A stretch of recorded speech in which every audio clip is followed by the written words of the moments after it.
Hello, hello. Hello, everybody. Daily. What's up? Welcome. Sorry, we're going through some technical issues here. Just want to make sure that everyone can see us and hear us okay? Can you guys hear us? Awesome. Awesome. Thanks, Amanda. Great. No sound still. Sound is up now. John says sound is up. Yay! Okay, so, all right, team. So today's topic, you saw it, sabotaging your coworker. What do you do when your coworker, your manager, somebody in the company is trying to sabotage you? So apropos for this month. It's Halloween here, right? Yeah. So why not stick to the whole month of October with really scary workplace situations? I know. We have some horrifying situations and comments actually to bring up later, and they're pretty crazy. Yeah, so. And now I know that when I don't feel like putting on makeup or doing my hair, I can just come to live streams dressed like this. This will be perfect. This color is definitely mine. I'm kidding. I won't do that to you guys. And it actually was a real knife, which Ariella was a little horrified by, but hey, we had to create a legit experience for y'all. All right. Wow, I'm so excited about this topic. So we're going to devote today's session to this topic, and then at the end, we'll take some Q&A from you all. But if you didn't check it out yesterday, I posted a video about this really alarming stats and statistics, which I actually think we have as one of the slides that you can take a look at. And the comments that we got, they're literally crazy.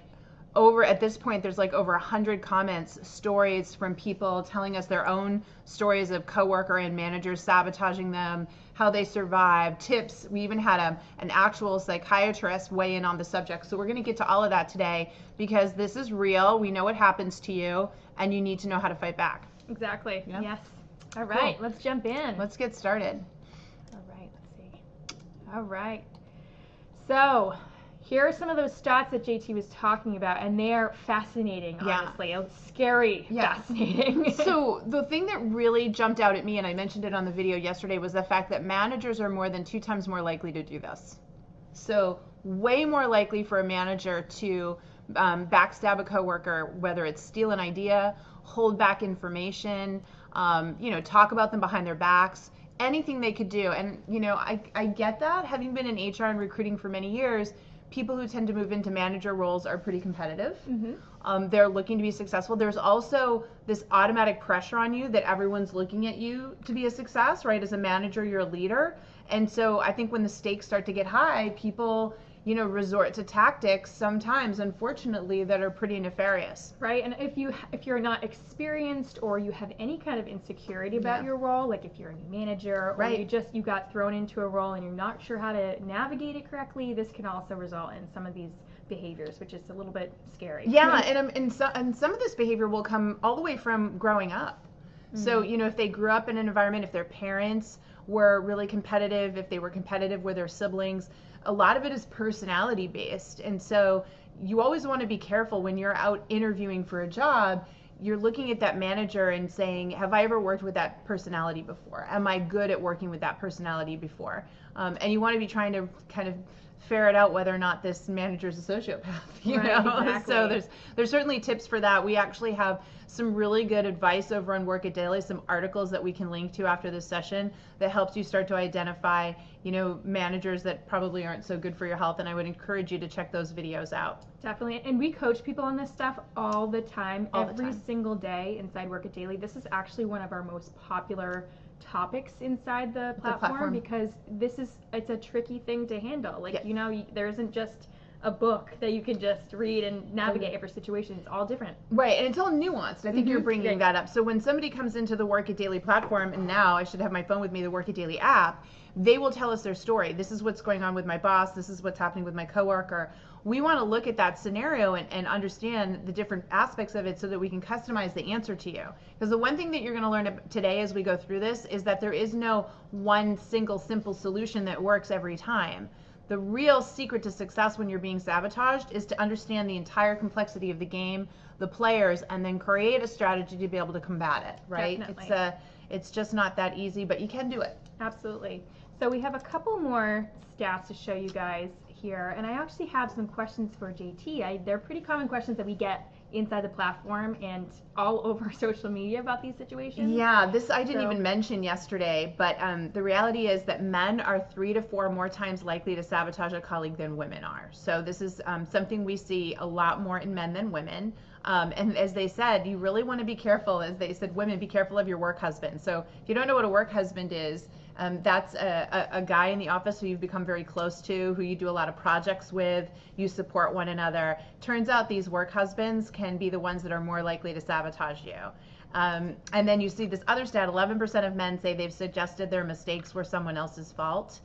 So talk about deflecting. Men are more common to deflect and lie and blame somebody else for their own mistakes, which is just scary. You know, the gender thing, I think it is what it is. You know, women are raised, there's a lot of pressure on women to be perfect and to be right. And so by their nature, they tend to, not lie less, take more personal responsibility, that sort of thing. It has a lot to do culturally and how men and women are raised, and there's lots of research on that. But right now, I think you just have to understand that you really need to pay attention to who you're trusting and who might be sabotaging you.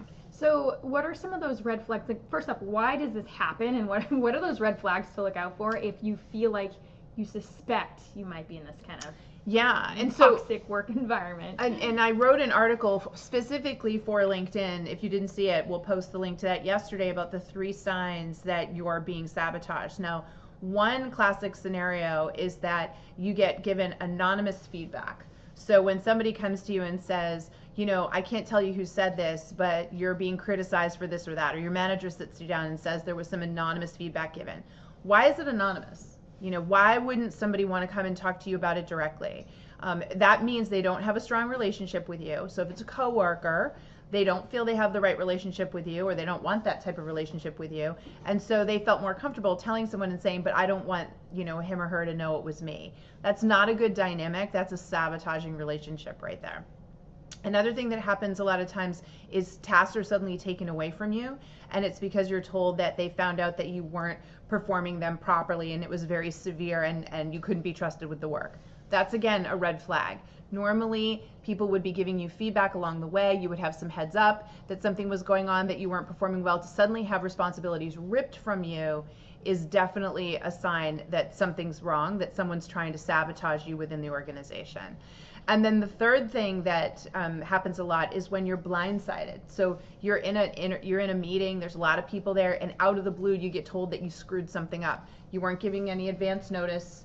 Nobody talked you through it or tried to help you. You just get called out in the meeting that this is what you really screwed up. That's a sabotage move as well. And there's lots of others, but these are talking about inside the Work It Daily platform. These are the scenarios that people are coming in time and time again saying, this just happened to me. I think I'm going to lose my job. I think I'm being sabotaged. What do I do? And that's where we start so that we can help you.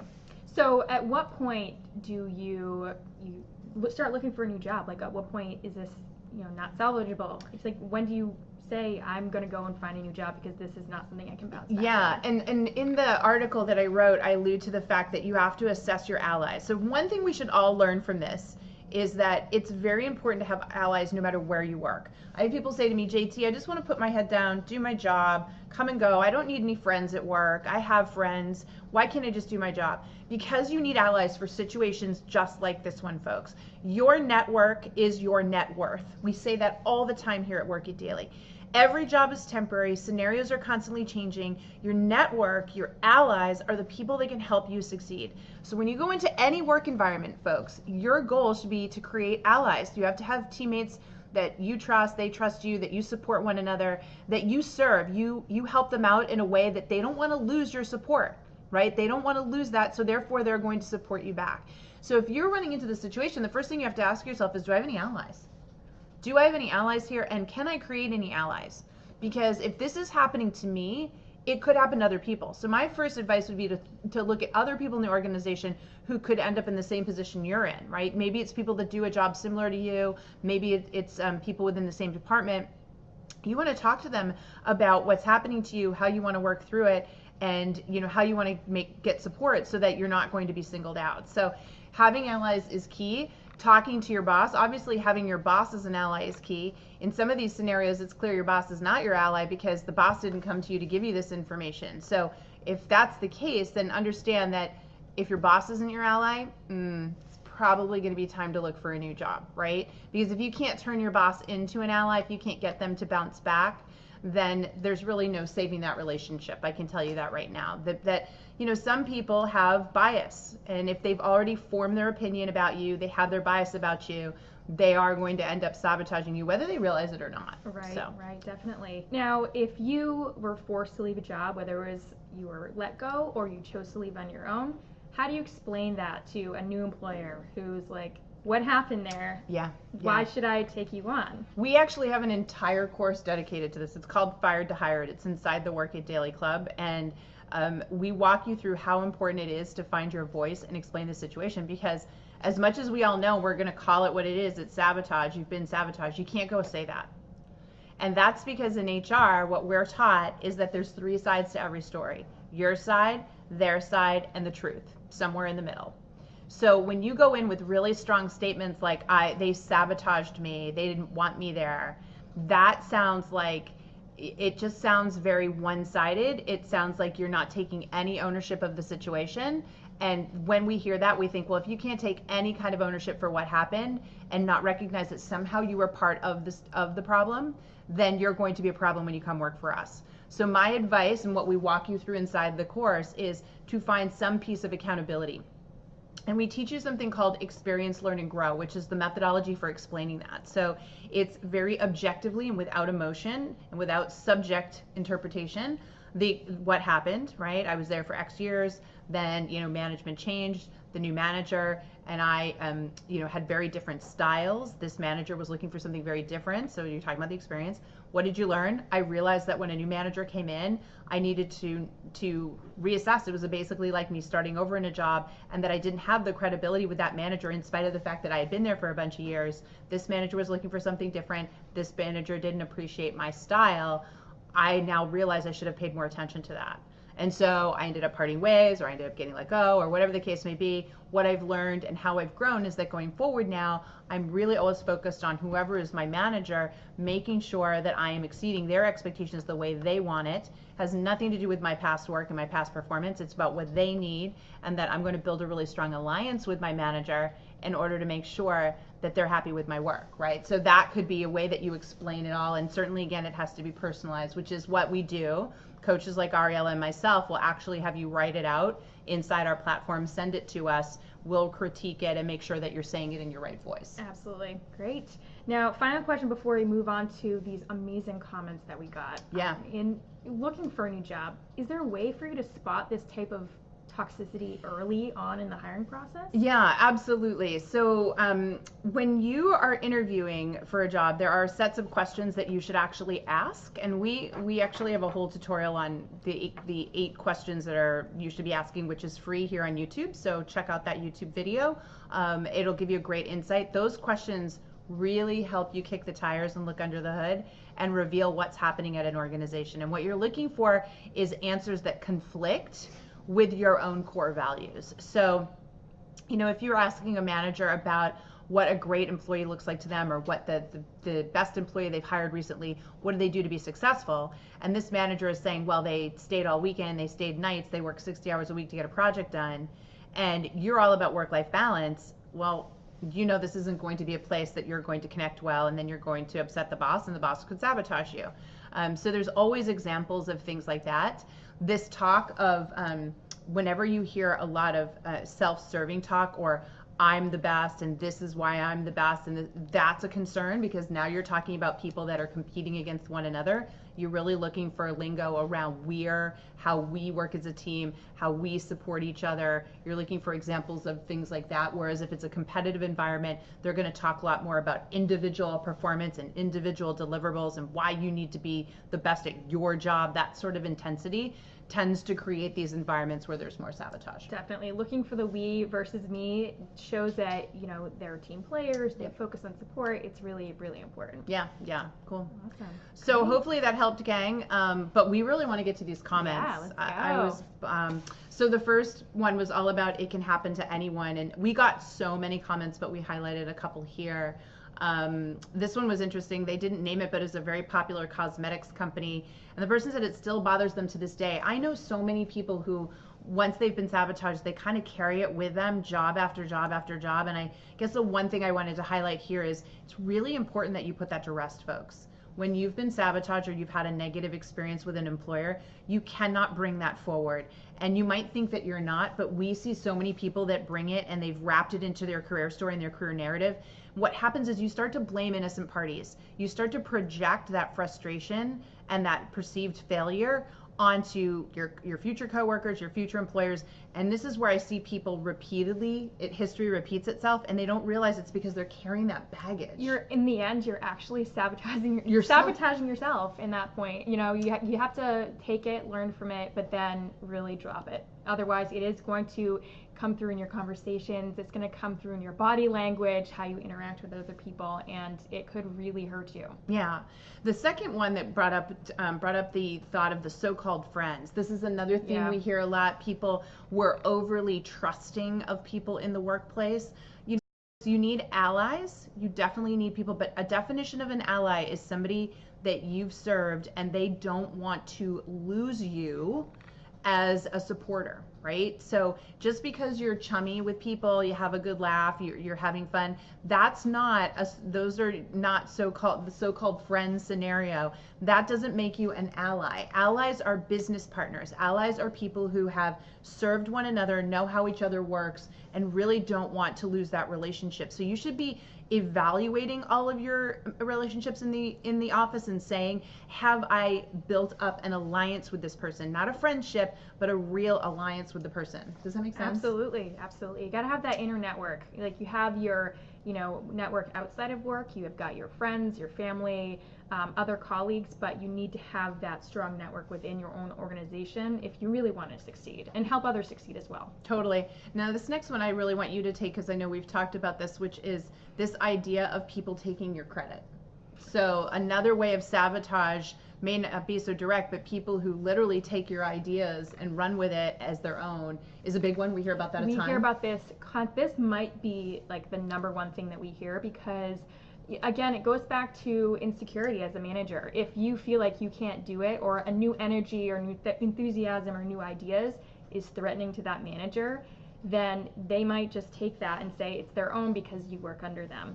And that's unfortunate, but we definitely help people walk through this situation and navigate these conversations so you can manage up in a way that isn't intimidating, but you're again creating a partnership as opposed to a threatening relationship. Yeah, I mean, I've seen managers too that they assume their job is to funnel up the ideas and present them, that's why they're there. The boss can't listen to all 50 employees, so the manager is funneling those ideas up, and they don't even necessarily realize that it's coming across like they're stealing an idea.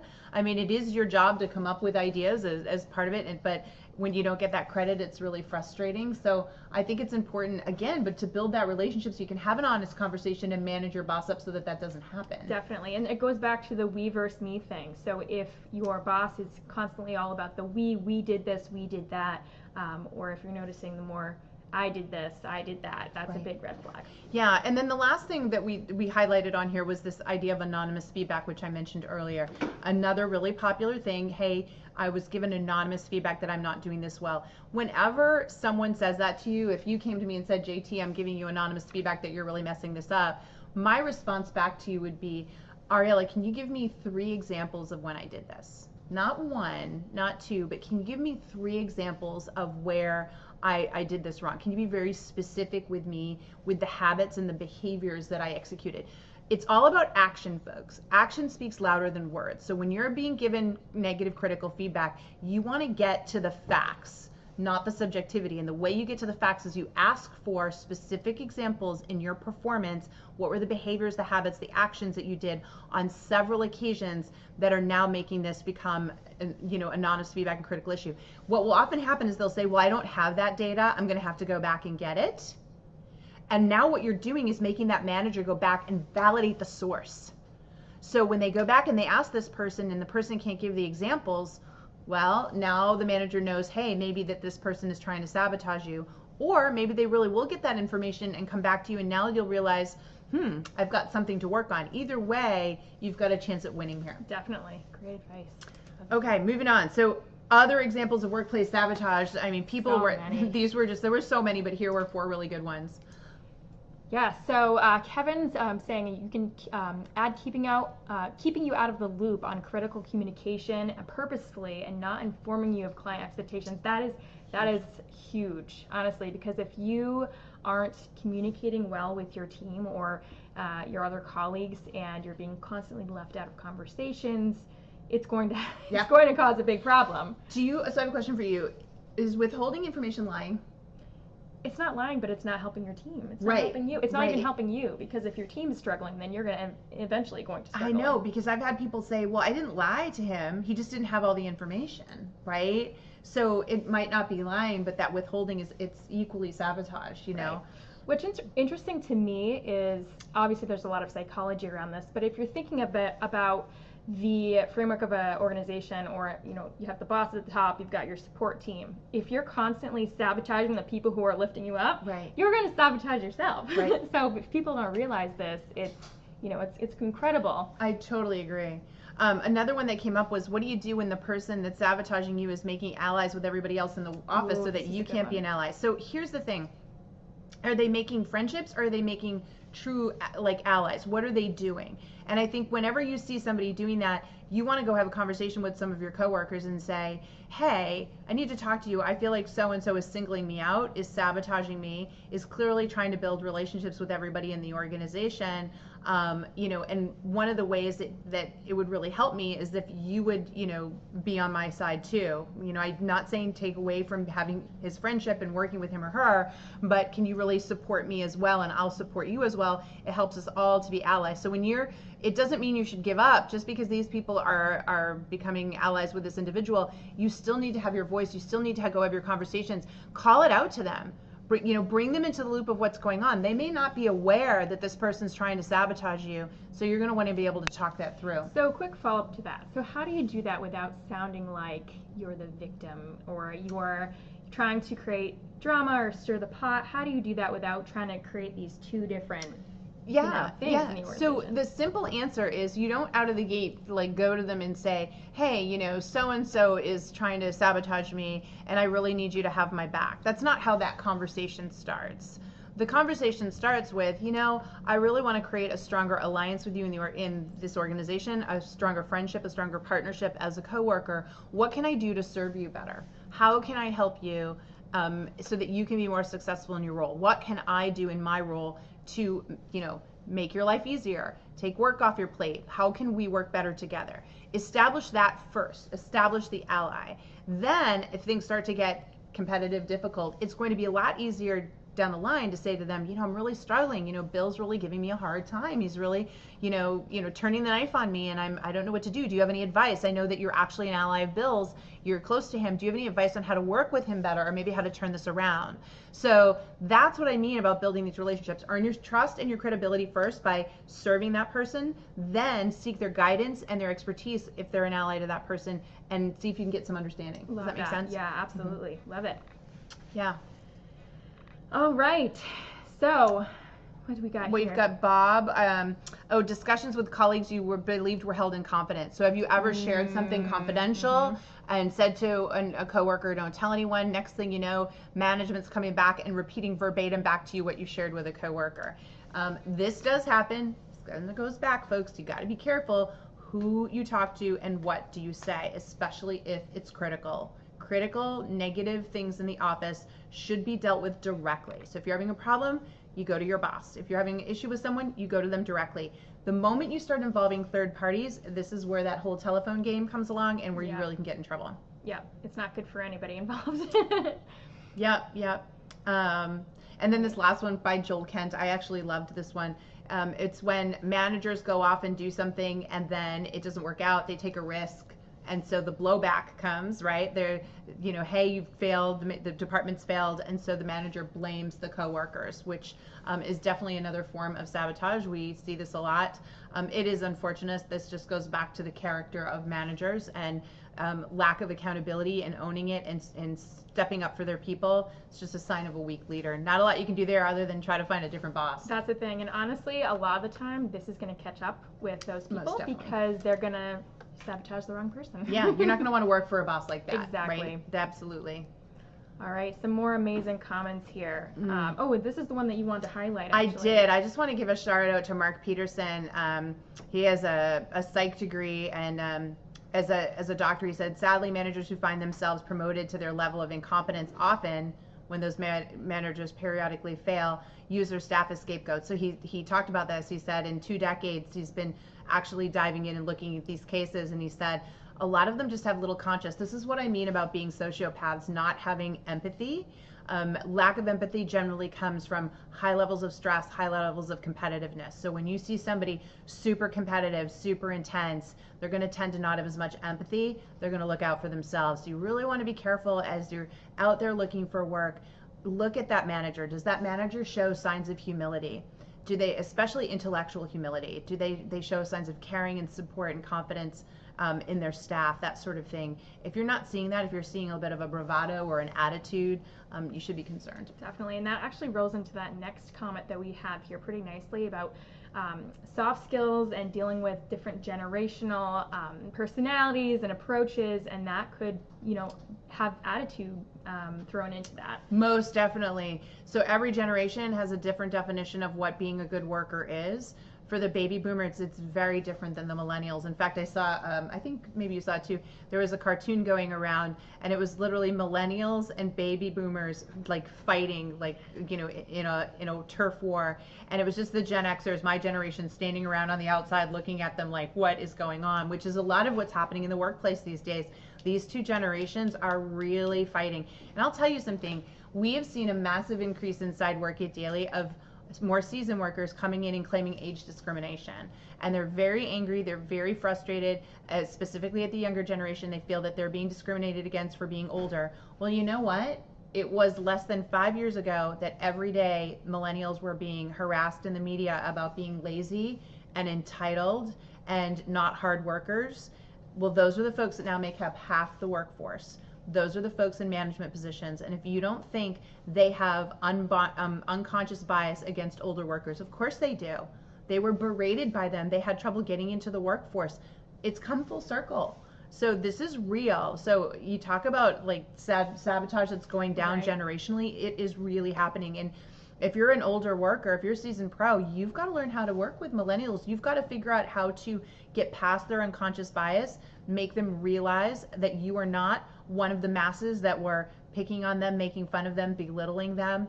And that really comes from that intellectual humility. We do a whole thing on that inside our program. We work with seasoned professionals on their interview prep. We have a whole video tutorial around this and how to shift how you're presenting yourself in interviews so you don't come across that way, because that's literally what's costing a lot of people their jobs. Absolutely, yep. And going back to what we talked about earlier, taking things with you that happened years ago or experiences that you had with, certain personas, and you don't want to have that affect your relationship with your colleagues or your boss. Right.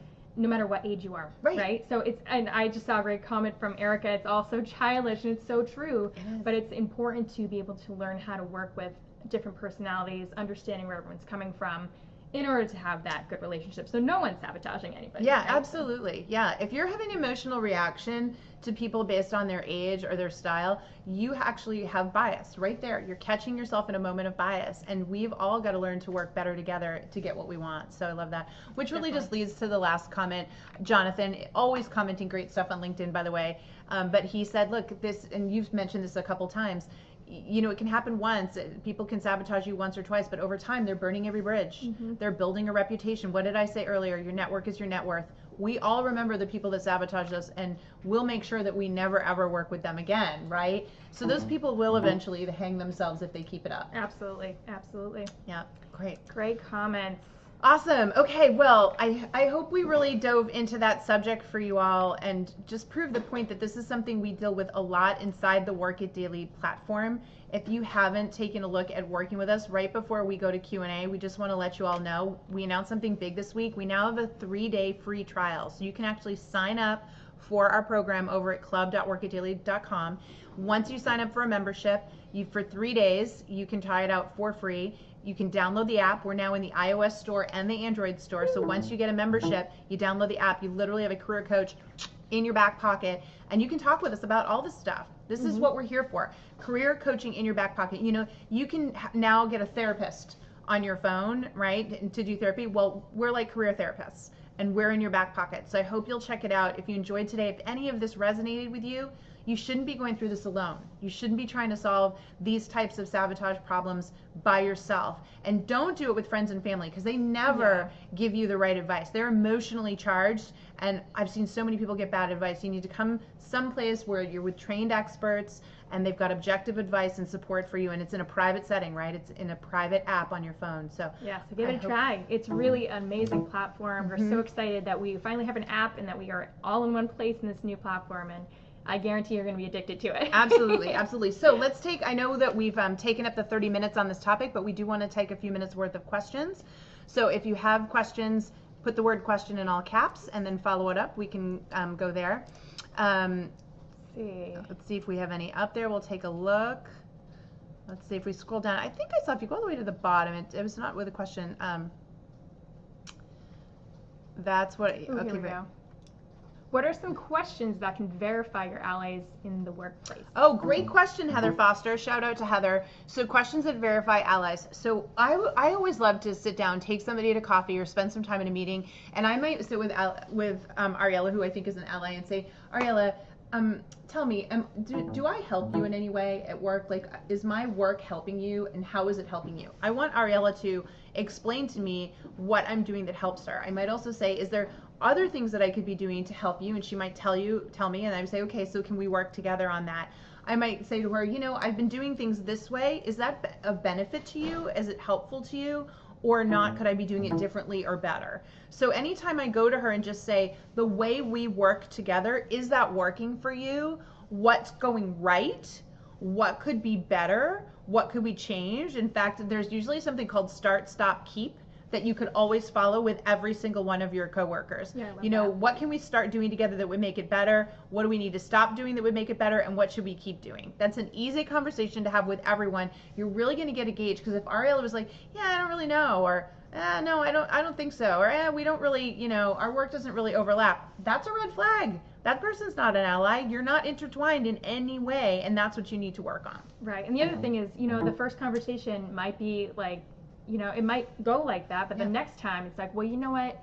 I'm expecting these kinds of questions, and I'm ready to, you know, tell you exactly how we can change our working relationship. Absolutely. So it's about, remember, you're a business of one. Even though you're working at a company, you're a business of one. You're a service provider. You're serving the company, and you're getting paid to do it. You're serving your coworkers, and the better the partnerships, the better your business of one is going to be. So you've got to keep doing that. Even if you don't get the answers you're looking for the first time around, now you've set those expectations. You want to get to that place. Absolutely. For sure.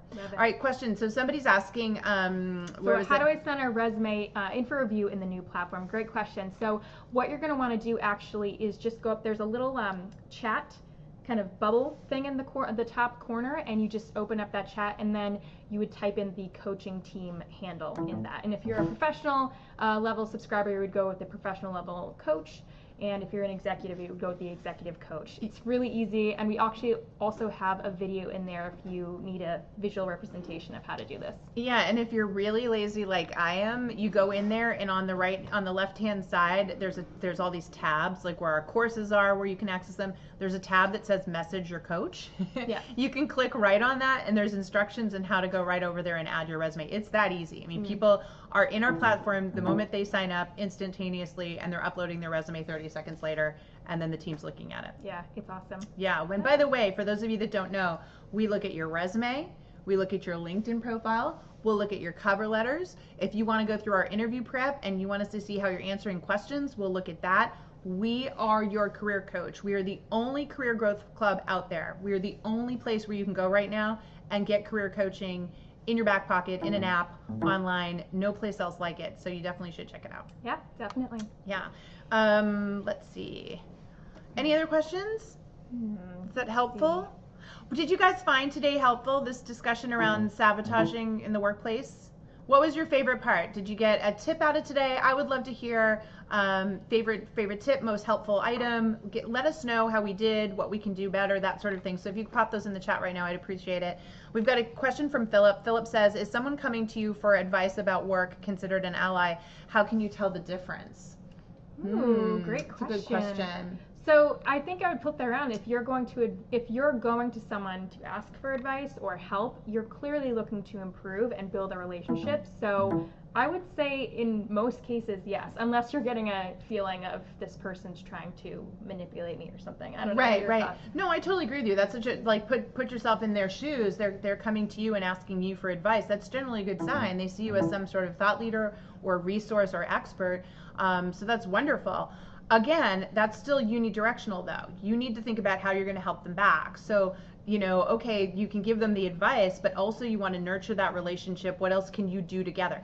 When your work intertwines with somebody else in the organization and you build a really good way to do that work together, that's an ally, folks. That is an ally. Question, actually, following up with that really quickly. So how do you know if you're the person trying to help you or unload work on you? That's a great question. So I think you always want to take a look. If somebody's coming to you and saying, hey, I need help with this, you want to ask them, is this a one-time thing, or is this something that you're helping them get more structured or better so that they can do it themselves? Are they looking to give this to you all the time, and if so, why? So anytime somebody's coming with you for work, you need to say, is this something that's going to happen repeatedly? Do you see this as something they would keep coming back and giving to you? Or is this a one-time thing where you're giving them their advice? And so you want to clarify that, right? You want to figure out what's happening in that environment. Because if they are passing off the work to you, you have to ask yourself, are you the one that's supposed to take on that work? And the one thing I'll tell you is this: if you taking on that work makes you more valuable to them, you may want to do it. Right? Think about that. I'm always coaching people inside the program. When you go to your manager, ask them, what can I take off your plate? What can I do that maybe is mundane or repetitive that you really should be spending your time, your manager time, on something more strategic? What can I take off your plate that's more tactical? Because as you take something off a manager's plate or a coworker's plate, they don't want it back. They don't want that back. So now you're starting to become an ally, because if you go, what's going to happen? It's going to come back on their plate. So be careful. Think about it. There are going to be times when you actually do want to take that workload. Yeah, that's a fair point. Absolutely. Yeah. So hopefully that answers your question, Philip. And then we have one from Raul.